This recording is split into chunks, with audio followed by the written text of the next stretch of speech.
नमस्कार दोस्तों, स्वागत है आप सभी का टारगेट विद अतुल के इस अति महत्वपूर्ण श्रृंखला में, जिसमें हम सामान्य विज्ञान के प्रीवियस ईयर क्वेश्चंस पेपर्स को सॉल्व कर रहे हैं और करीब हमारा जो टारगेट है वो 25,000 प्रश्नों को सॉल्व करने का है। हम इसमें बायोलॉजी, जीव विज्ञान से इसकी शुरुआत करने वाले थे और अभी तक हमने सफलतापूर्वक 8 पार्ट बना लिए हैं और ये आज का जो 9वां पार्ट है, आइए उसके कुछ प्रश्नों को देखते हैं। तो सबसे पहले हम आपसे फिर से वही गुजारिश कि चैनल को सब्सक्राइब करना, वीडियो को लाइक और शेयर करना बिल्कुल ना भूलें। आज के इस वीडियो में हम विटामिन और पोषण के कुछ जो बचे हुए प्रश्न थे उनको देखेंगे और ये उनका लास्ट पार्ट होगा, भाग 3, और श्वसन तंत्र के कुछ अति महत्वपूर्ण प्रश्नों की चर्चा करेंगे। तो सबसे पहले उन सभी रासायनिक जो विटामिन्स हैं उनके रासायनिक नामों को देखते हुए आज के प्रश्नों की श्रृंखला को आगे बढ़ाएंगे। B6 ये है हमारा पायरिडॉक्सिन। B6 का वैज्ञानिक नाम है पायरिडॉक्सिन। उसी तरीके से विटामिन ए की बात करें, retinol. Vitamin B1 thiamine, B1 thiamine. Vitamin B2 riboflavin, riboflavin. Vitamin B2 riboflavin, जैसा कि आप नाम लिखा हुआ आपको दिख रहा होगा। नेक्स्ट है हमारा विटामिन B3, इसका नाम है नियासिन या फिर निकोटिनिक अम्ल। निकोटिनिक अम्ल इसका रासायनिक नाम है। अगला है हमारा विटामिन B3, हमने देखा 5, ठीक है, पेंटोथेनिक अम्ल, पेंटोथेनिक अम्ल। नेक्स्ट B6 हमने देख लिया है। Now the other vitamin, next vitamin is vitamin B7 और इसका रासायनिक नाम है बायोटीन। अगला है हमारा vitamin B9, B9 folic acid, important है, ये कई बार पूछा गया है। B12 साइनोकोबालैमिन, साइनोकोबालैमिन। ये क्वेश्चंस भी देखिए, विटामिन और उनके रासायनिक नाम के प्रश्न एग्जाम में पूछे जाते हैं और वो प्रश्न जोड़े मिलान के रूप में होते हैं, ठीक है। तो इन जोड़े मिलान के प्रश्नों को हम आपको अगर बताएं तो हमारे पिछले तीनों भागों में हमने इसकी हर पार्ट में चर्चा की है कि ये विटामिन है और इसका ये रासायनिक नाम होगा। तो अगर आप तीनों वीडियो को एक बार देखते हैं तो आपके कई क्वेश्चंस ऐसे ही तैयार हो जाएंगे। अगला है हमारा vitamin C. Vitamin C ascorbic अम्ल, एस्कॉर्बिक एसिड भी बोलते हैं। नेक्स्ट है विटामिन डी, इसमें है calciferol, vitamin D calciferol. Vitamin E tocopherol, vitamin E tocopherol. And last है हमारा विटामिन के, ये है नैफ्थोक्विनोन, नैफ्थोक्विनोन विटामिन के। अब बढ़ते हैं अपने आज के प्रश्नों की तरफ और हमारा समय शुरू होता है। प्रश्न है हमारा, दूध प्रोटीन को पचाने वाला एंजाइम है। दूध प्रोटीन को पचाने वाला एंजाइम है। ऑप्शंस हैं पेप्सिन, रेनिन, ट्रिप्सिन, इरेप्सिन। समय समाप्त और हमारा सही जवाब होगा रेनिन, इसका सही जवाब है। देखिए, दूध प्रोटीन को पचाने वाला जो एंजाइम है वो क्या है, रेनिन होता है। जो दूध की जो घुलनशील प्रोटीन है कैसीन, ये भी क्वेश्चंस आए हैं कई बार। कैसीन को ठोस एवं घुलनशील कैल्शियम पैराकेसिनेट में क्या करता है, वो उसे परिवर्तित करता है, कर दूध को दही के रूप में क्या कर देता है, जमा देता है। शिशुओं में जो जठर रस में यह पाचक एंजाइम होता है, लेकिन तो वयस्क में क्या होता है, जठर रस में यह नहीं पाया जाता। अगला प्रश्न होगा हमारा, अगला प्रश्न, कैसीन दुग्ध होता है, कैसीन दुग्ध होता है। हमारे ऑप्शंस हैं जीवाणु, प्रोटीन। ये आप ये देखिएगा, ये जीवाणु है, ठीक है। 1 सेकेंड, बस ये आपका जीवाणु होगा, ठीक है। समय समाप्त होता है। आई होप आपने ऑप्शंस पढ़ लिए होंगे, जीवाणु, शर्करा, प्रोटीन और वसा। तो हमारा सही जवाब होगा प्रोटीन। कैसीन दुग्ध होता है, अभी हमने आपको एक्सप्लेनेशन दिया कि कैसीन जो होता है प्रोटीन, इसी दूध में कैसीन दुग्ध होता है, यह क्या है, प्रोटीन होता है। अगला प्रश्न है, शरीर में ऊतकों का निर्माण होता है। शरीर में ऊतकों का निर्माण होता है। हमारे ऑप्शंस हैं वसा से, कार्बोहाइड्रेट से, प्रोटीन से या फिर विटामिन से। उत्तक, टिश्यूज़, उत्तकों को इंग्लिश में क्या बोलते हैं? टिश्यूज़। तो टिश्यूज़ का जो निर्माण करता है, कौन करता है? आइए देखते हैं। हमारा सही जवाब होगा protein, because proteins are also known as body building food. Proteins are also known as body building food और body are made from small cells. आपको अगर मैं एक स्ट्रक्चर बताऊं कि जो सेल्स होते हैं, ठीक है, आप देखोगे कि ये छोटे से सेल्स होते हैं। इन सेल्स से मिलकर के क्या बनते हैं? टिश्यूज़ बनते हैं। इन सेल्स से मिलकर के हमारे टिश्यूज़ बनते हैं। देन टिश्यू से ही मिल के हमारा क्या बनता है? एक ऑर्गन तैयार होता है। ओके, तो इन टिश्यूज़ को, इन ऊतकों को जो निर्माण में सहायक प्रदान करता है, सहायता प्रदान करता है, वो क्या, कौन करता है? Protein, because proteins are known as body building food. Next question है हमारा, मानव शरीर की धीमी वृद्धि निम्न में से किस कमी के कारण होती है? वसा, प्रोटीन, विटामिन एंड कार्बोहाइड्रेट। वसा, प्रोटीन, विटामिन और कार्बोहाइड्रेट। क्या हो रहा है? शारीरिक वृद्धि में कमी आ रही है, धीमी वृद्धि हो रही है। इसका रीज़न क्या हो जाएगा?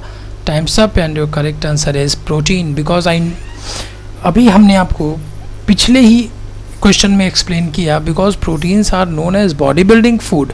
तो अगर किसी भी तरीके की शारीरिक कमी जो होती है हमारे टिश्यूज़ में, हमारे ऑर्गन्स में, उसकी कमी को दूर करने का जो एक ही उपाय है वो है प्रोटीन, और उसकी कमी से ही उसमें क्या होती है? प्रोटीन की कमी से ही उनमें कमियां आती हैं और वृद्धि अच्छी तरीके से नहीं हो पाती।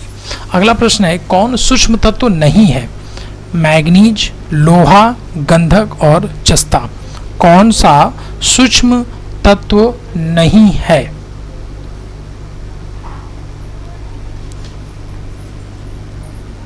ऑप्शंस आपने पढ़ लिए होंगे एंड और करेक्ट आंसर इज गंधक। यह क्या होता है? सूक्ष्म तत्व नहीं है। ठीक है, अब सूक्ष्म तत्व क्या है? देखिए, सूक्ष्म पोषक तत्व वे तत्व होते हैं जिनकी आवश्यकता जीवन भर किंतु बहुत कम मात्रा में पड़ती है। ठीक है, जीवन भर पड़ती है इनकी आवश्यकता, लेकिन बहुत ही कम मात्रा में। ठीक है, सूक्ष्म पोषक तत्वों में जैसे लोहा है, कोबाल्ट है, क्रोमियम, तांबा, आयोडीन, मैग्नीज, सेलेनियम, जस्ता और मोलिब्डेनम आदि क्या हैं? ये सूक्ष्म पोषक तत्व हैं जिनकी क्या है, हमारे जो डाइट है उसमें इनकी प्रचुरता, जो इनकी ज़रूरत है वो क्या है? कम होती है। अगला प्रश्न है हमारा, पपीता में मुख्यतः कौन सा विटामिन पाया जाता है? पपीता में मुख्यतः कौन सा विटामिन पाया जाता है? Vitamin A, vitamin C, vitamin D and vitamin B. Our correct answer is vitamin C. पपीते में देखिए मुख्यतः विटामिन सी की प्रचुर मात्रा होती है। पपीता विटामिन ए, B1 और B2 का भी एक क्या है? अच्छा स्रोत माना जाता है, परंतु इसमें विटामिन सी की मात्रा क्या होती है? वो सर्वाधिक होती है। अगला प्रश्न है, निम्न में से कौन विटामिन ए का प्राकृतिक स्रोत नहीं है? प्राकृतिक स्रोत जैसे पपीता है, आम है, दूध है और गाजर है। तो इसमें प्राकृतिक स्रोत किसका नहीं है? विटामिन ए का नहीं है। ओके, तो हमारा समय समाप्त होता है और सही जवाब है दूध। ठीक है, दूध में जो विटामिन ए है ये अत्यंत अल्प मात्रा में पाया जाता है। ठीक है, अगला प्रश्न है हमारा, एल्लो-कीरेटिन एक प्रोटीन है जो कि उपस्थित है।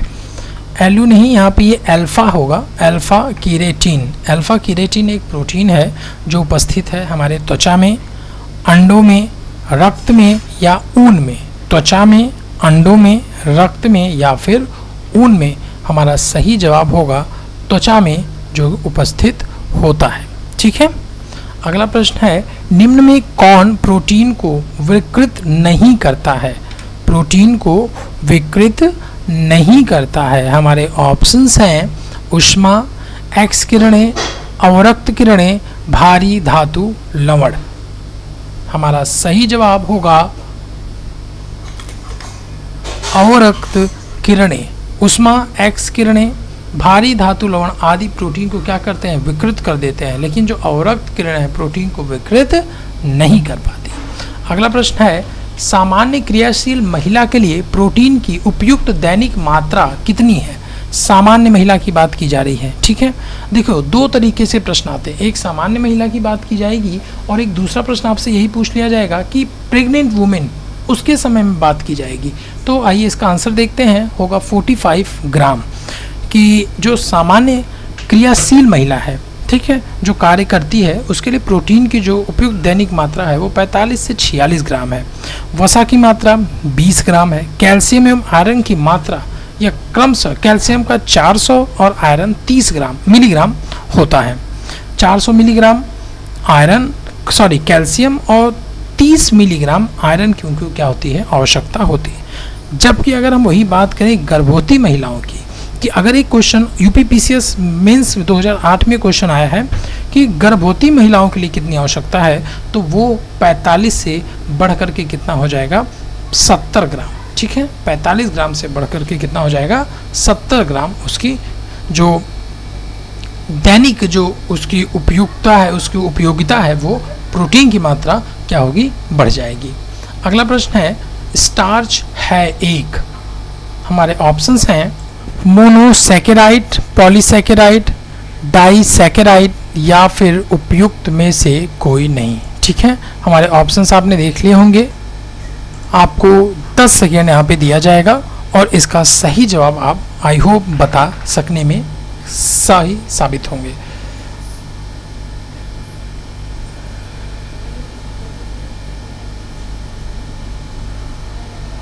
समय समाप्त और हमारा सही जवाब होगा स्टार्च एक पॉलीसैकेराइड है। स्टार्च का जो फार्मूला है वो है C6H10O5, ठीक है। यह एक क्या है, पॉलीसैकेराइड कार्बोहाइड्रेट है। इसका निर्माण किससे होता है, ग्लूकोज मोनोसैकेराइड की इकाइयों की एक बड़ी संख्या के आपस में ग्लाइकोसिडिक बंधों द्वारा जुड़ने के कारण इस स्टार्च का निर्माण होता है। पादपों के बीजों एवं फलियों में स्टार्च एमाइलेज या एमाइलेप्सिन के रूप में क्या होती है, उपस्थित होती है। अगला प्रश्न है, किस विटामिन को हार्मोन माना जाता है। केवल 5 सेकेंड ही आपको इसके लिए दिए जाएंगे, A, B, C, D। और करेक्ट आंसर इज D, इसको हार्मोन माना जाता है। अगला प्रश्न है, विटामिन डी के सृजन में निम्न में से कौन पाया जाता है। Options are retinol, ascorbic, folic acid, folic अम्ल या फिर कैल्सीफेरॉल। विटामिन डी की बात की जा रही है, हमारा सही जवाब होगा कैल्सीफेरॉल। आपको याद होगा कैसे याद करना है, विटामिन डी क्या होता है, हड्डियों के लिए हड्डी, कैल्शियम, कैल्शियम से कैल्सीफेरॉल। नेक्स्ट क्वेश्चन है, निम्नलिखित में से कौन सा अल्फा लिनोलेनिक अम्ल का सर्वोत्तम स्रोत है। अलसी, जई, मोठ या मूंग, ठीक है। मोठ, मूंग, अलसी, जई। सही जवाब होगा अलसी, जो कि अल्फा ओमेगा 3 की बात जो करते हैं हम, इसका एक सर्वोत्तम स्रोत होता है, वो है अलसी।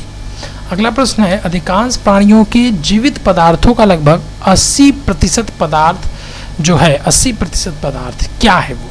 खनिज, कार्बोहाइड्रेट, वसा या फिर प्रोटीन। हमारा सही जवाब होगा प्रोटीन। अब चलते हैं अपने अगले प्रश्न की तरफ, जो कि यहाँ से हमारा श्वसन तंत्र से संबंधित कुछ प्रश्नों को हमने लिया है, तो आइए इसको देखते हैं। पहला प्रश्न है, स्तनधारियों में श्वसन होता है। स्तनधारियों में श्वसन होता है फुफ्फुस द्वारा, श्वास नली द्वारा, क्लोम द्वारा या फिर त्वचा द्वारा। फुसफुस, क्लोम, श्वास नली या फिर त्वचा। हमारा सही जवाब होगा फुसफुस द्वारा। देखिए, स्तनधारियों में ऐसे ब्रीथिंग के कई अंग हैं, जैसे स्किन, बाई स्किन भी होता है, बाई लंग्स होता है, बाई फिन्स। इस तरीके से आप देखोगे कि कई तरीके से जो जीवधारी हैं वो श्वसन की प्रक्रिया, जो रेस्पिरेशन की प्रोसेस है, उसको कंप्लीट करते हैं।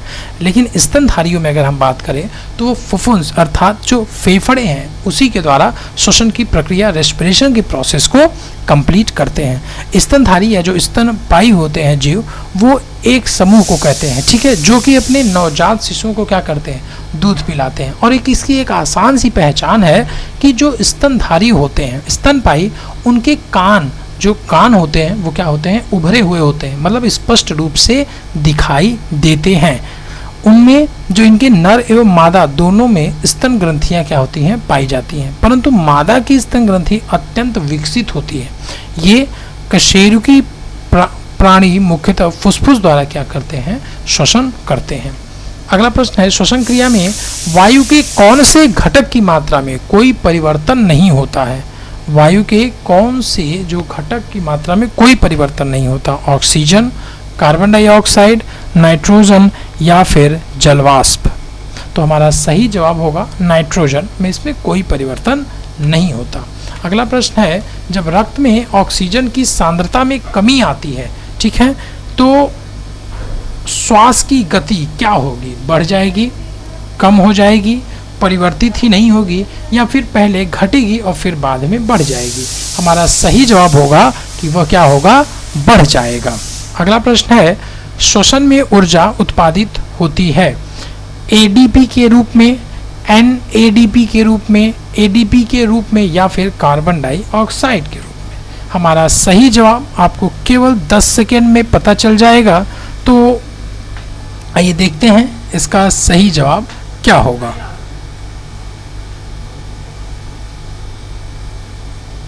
Our correct answer is ADP के द्वारा श्वसन में ऊर्जा क्या होता है, उत्पादित होती है।